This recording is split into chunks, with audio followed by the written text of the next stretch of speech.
The wind bit through her skin like a blade, whispering secrets only the condemned could hear. Her name was Astrid, 23 winters old, a healer, accused of betraying her tribe by whispering to the wrong spirits. They dragged her to the lake before the moon had fully risen, where the ice groaned under their boots like an ancient throat clearing itself for judgment. The ritual was called Odin's Challenge, a test of faith, endurance, and guilt, but mostly submission. They said the god would see truth in the cold, that if her spirit was pure, she'd last until sunrise. If not, her knees would buckle, and the eyes would decide her worth. Astrid didn't cry, not once, but her silence was its own rebellion. And in that frozen silence, beneath the chants and the frost, one sound kept echoing. The soft crack of her bare feet against the ice, over and over, like a heartbeat made of pain. That sound would become the anthem of her night. The tribe gathered in a circle, their torches swaying with the wind, shadows of fur and bone masks flickering against the snow. The chieftain, Bjorn Thorson, stepped forward with the authority of a man who believed cruelty was divine order. He raised his staff, carved with runes of judgment, and spoke words that felt older than mercy itself. Let the god watch her. Let the ice tell us the truth. Astrid was forced to stand on the lake's frozen skin, barefoot, bound at the wrists with twisted hemp. Around her ankles, frost bloomed instantly, crawling up her legs like living vines. She clenched her jaw, refusing to shiver, but her body betrayed her with small tremors that shimmered in the torchlight. Somewhere behind her, a child whispered, "Why her?" The answer came as a hiss. Because she healed with words, not steel. Because she dreamed too loud. This was no trial. It was theater. Cruelty wrapped in ritual. Violence disguised as purity. The crowd began to chant her name, not in reverence, but in rhythm. Each voice feeding the storm. The sound of their breath turned to fog, circling her like ghosts of those who had failed before her. Every woman who had stood there was now just another story, buried under ice and silence. But Astrid knew the truth. None of them had been tested for faith. They had been tested for obedience. As the night deepened, the moon turned sharp and distant, cutting through the clouds like a blade of glass. The wind picked up, carrying the stench of pine smoke and fear. The elders watched, wrapped in wolf pelts, eyes gleaming with something colder than the ice: conviction. The first hour passed. Her feet were bleeding now, tiny red blooms spreading beneath her soles. The tribe called it Odin's kiss, a sign that the god was listening. But what kind of god listens through suffering? What kind of truth needs a woman's scream to be proven? You can almost hear it now. That same crackling sound, the skin separating from frost, the whisper of life refusing to give up. And yet, there's something deeply human in it. The way societies have always built gods from fear. The way punishment becomes pageantry when cruelty wears the mask of righteousness. Astrid's breath grew slower. Her lashes were laced with ice, but her eyes, pale and wide, never left the horizon. She was waiting for the sun, not as proof of her innocence, but as defiance. Because she knew, if she fell, they would say Odin judged her. But if she stood till dawn, they'd call her witch again.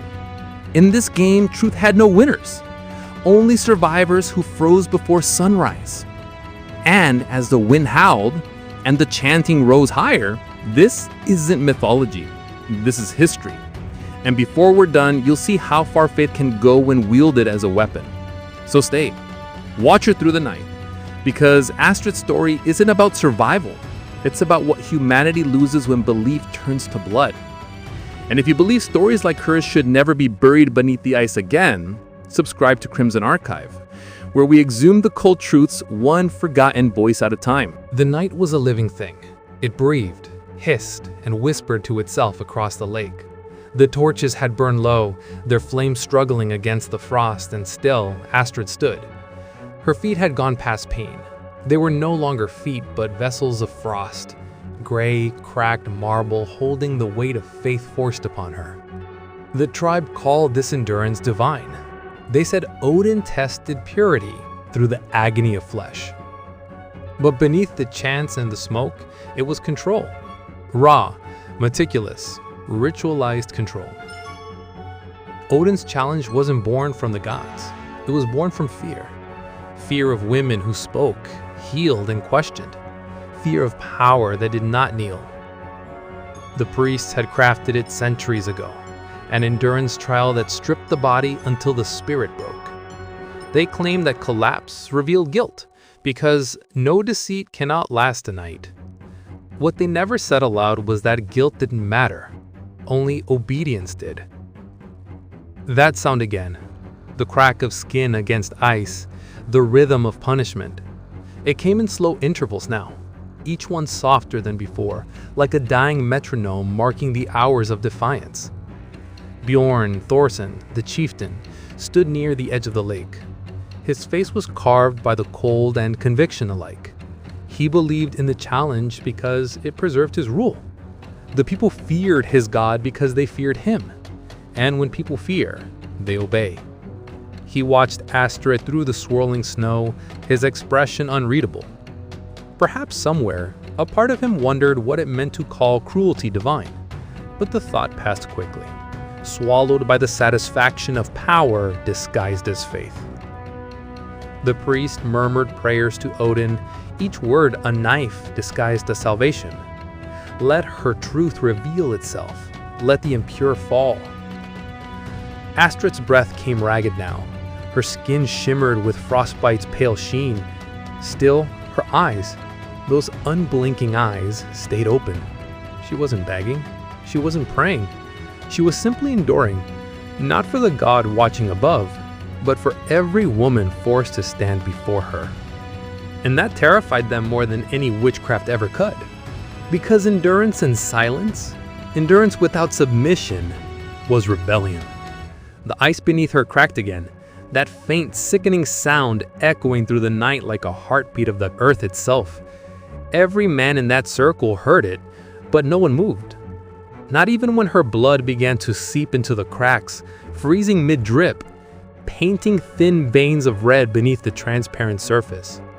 To them, this was justice, a woman's pain measured against divine truth. To her, it was exposure. The moment she saw clearly that there had never been a god watching, only men pretending to hear his voice. That realization hit harder than the cold, because she understood then, this wasn't faith, it was design. A system built not to purify, but to silence. Every society finds its own ice. Every era finds its own god to hide behind. The priest began to chat louder, their voices trembling, not with devotion, but with fear. Fear that she might last until sunrise, because if she did, it meant their god had no power, and their authority would melt with the dawn. So they whispered that the frost was mercy, that the numbness she felt was forgiveness. But she knew better. The numbness wasn't mercy, it was erasure.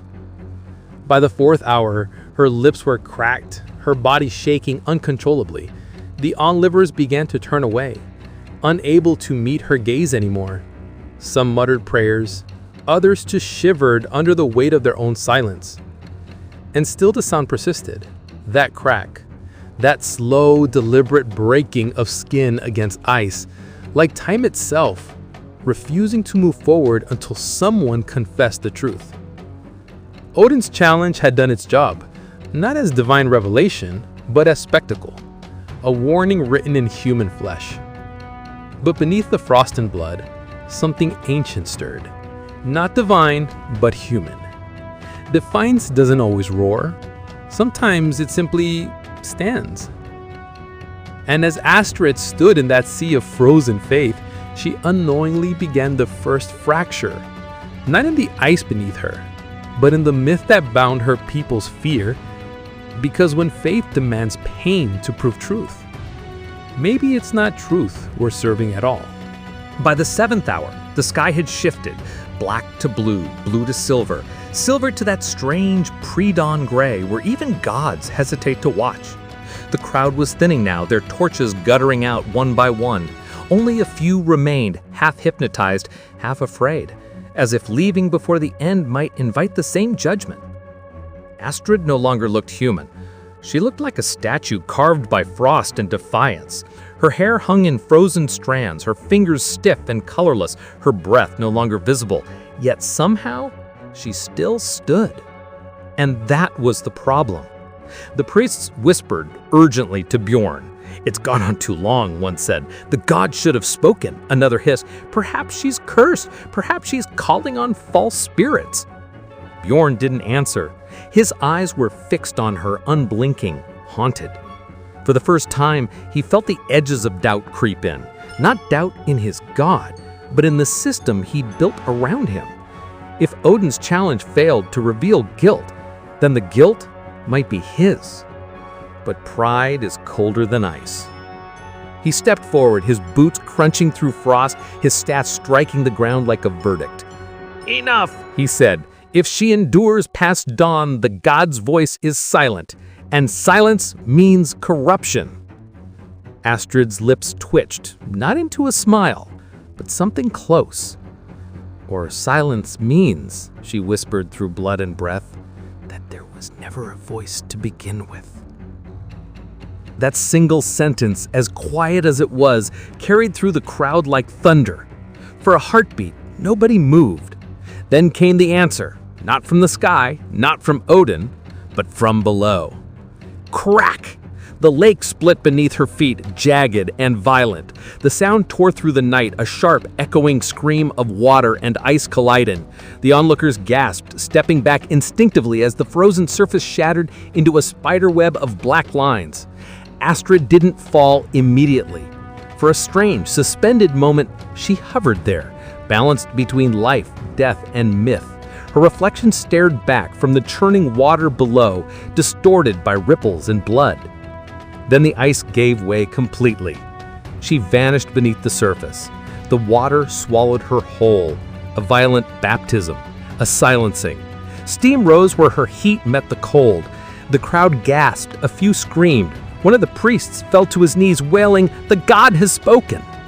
Bjorn said nothing. His breath came fast, his eyes locked on the widening hole in the ice. Something inside him was breaking.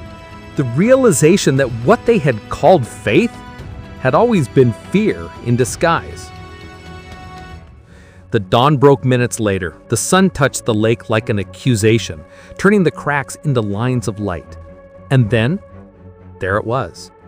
Her hand. A pale, frostbitten hand broke through the ice, her fingers stiff and trembling, but reaching upward. Not pleading, reaching. Someone screamed, others fled. The priests began to chant, desperate and wild. "Burn the site! Purge the spirit!" Bjorn fell to his knees. He couldn't look away. That hand, still reaching through the dawn's reflection, looked almost alive. As if the cold itself refused to claim her. But the truth was simpler. Her body had risen from the water by the currents, her muscles locked by rigor mortis. It wasn't divine. It was anatomy. But no one there would ever believe that. By nightfall, they burned the leg's edge. Fire on ice, smoke rising into the same indifferent sky. They told stories for generations afterward that Odin himself had taken her spirit and left a warning for the impure. Yet quietly, the opposite happened. Women whispered her name in secret. They carved it under birch trees, under river stones, behind walls. Astrid became a curse and a prayer. The endurance that was meant to erase her became a language of rebellion. The priests never repeated the challenge again. They claimed the gods had forbidden it. But the truth was darker. They feared that one day, another woman might stand until sunrise and prove that gods could freeze too. And long after the flames died and the ice melted, one sound remained, faint, eternal. That sound of skin against ice echoing across generations. The sound of resistance disguised as suffering. Endurance mistaken for faith. Because sometimes the most terrifying miracle isn't survival, it's awakening. Centuries have passed since that night, since Astrid's final breath steamed into the air and froze into legend. The lake has no name now, its location lost to time, swallowed by forests and rivers, renamed by generations who didn't want to remember what it once demanded. Yet when winter settles and the wind scrapes across the ice just right, locals still claim to hear it, that faint crack of skin against frozen earth, pulsing through the cold like a memory that refuses to die. Historians call it superstition, but history is full of things we pretend not to hear. The truth of Odin's challenge lies not in the ritual itself, but in what it revealed. How belief was weaponized, how purity became punishment, how obedience was carved into flesh and called virtue. These were not random acts of faith. They were architecture, systems built to remind women that silence was safety, that stillness was survival. And in that sense, Odin's challenge never really ended. We just changed the ice. Today we see its reflection in quieter forms, in expectations, in institutions, in every place where endurance is mistaken for virtue, where suffering is still demanded as proof of worth. The rituals are cleaner now, the torches replaced by screens, the crowds by algorithms, but the gaze remains, cold, watchful, and waiting for someone to break. Astrid's story reminds us that cruelty is rarely loud. It's procedural, it's justified, it's dressed in faith or law or order. It convinces you that the pain is your fault, that to collapse is weakness, that to survive without breaking is redemption. But listen closely. Beneath every empire's silence, every church's hymn, every tribunal's decree, the sound remains. That same crack, that same breaking point where endurance becomes resistance. The scholars who uncovered fragments of this practice, sagas, trial records, frozen remnants of offerings, noticed something strange. Every record ends the same way. The accused always collapsed before dawn. Always. Until Astrid. Her name doesn't appear in the official chronicles, only a single rune scratched into a tablet found near an ancient lake, a woman standing beneath the rising sun, her feet bleeding into the frost. No inscription, no context, just defiance in stone. And maybe that's enough, because history remembers cruelty best when it's given a face, a voice, a heartbeat, and a sound that lingers long after. When you think of Odin's challenge now, don't imagine gods watching from above. Imagine men, frightened, trembling, desperate to preserve power by invoking the divine. Imagine the women they feared most, the ones who healed, who questioned, who stood. Astrid wasn't the last, just the one who refused to die quietly. The dawn that claimed her didn't mark the end of faith, it marked the beginning of doubt. And in every century since, doubt has been the only thing that saves us from gods made in the image of fear. So when you hear the wind tonight, that sharp, biting rhythm brushing over the ice, remember her. Remember that truth doesn't always roar from heavens. Sometimes it comes in the smallest sounds, the breaking of skin, the breath of a condemned girl, the whisper of defiance buried under frost. Because the real challenge was never Odin's, it was ours. To look at suffering disguised as righteousness and refuse to bow. And if you believe that stories like Astrid deserve to be unearthed, the silenced, the punished, the forgotten, stay with us. Subscribe to Crimson Archive. Because history doesn't haunt us to scare us. It haunts us to remind us what happens when we let the ice speak louder than the truth.